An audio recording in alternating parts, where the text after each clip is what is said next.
For many Americans, freedom is something we celebrate each 4th of July, recognizing our nation's independence from Great Britain. But for others in this country, independence would not come for close to a century.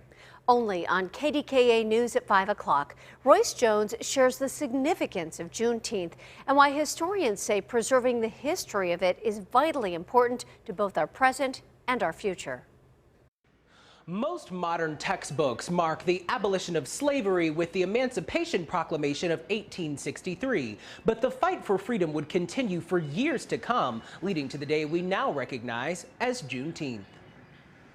While the full story behind how this country's African-American ancestors shed their shackles has gone unspoken in many classrooms. Students not only need to know the history of the United States, they need to understand that it is also part of their history, even if they themselves are not African American.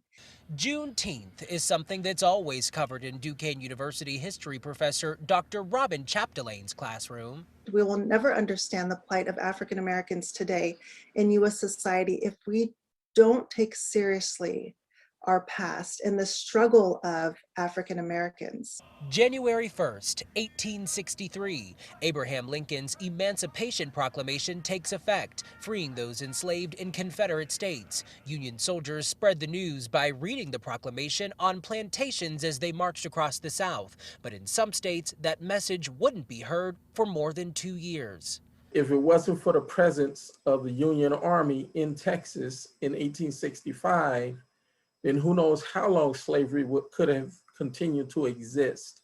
June 19th, 1865, Union soldiers arrive in Texas, announcing that the estimated 250,000 people still enslaved in the state were free.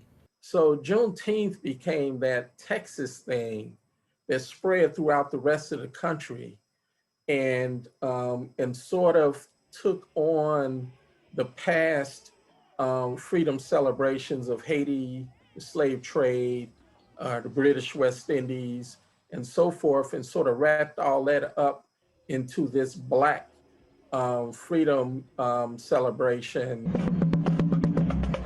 However, the complete reckoning of slavery would not come for another 6 months when the 13th Amendment was signed into law. But with freedom came a new battle for equality, a fight that continues today, now with a renewed focus on the inequality of the criminal justice system. 1/4 of all people incarcerated in the world are right here in the United States. And yet we are looking at Juneteenth as a day of freedom. We have to also be reminded that we are not just acknowledging what had taken place in the past, but what is current in our society. And with this most recent civil rights movement across the nation, historians believe that for the first time in a long time, people are listening and hungry to hear more about a history that's long been rewritten. And we'll leave you with an interesting fact. From Market Square to places like the Hill District, historians here at the Heinz History Center tell me that Pittsburgh played a significant role in the abolitionist movement. Many places we walk past even today housing safe havens for freedom seekers. I'm Royce Jones, KDKA News.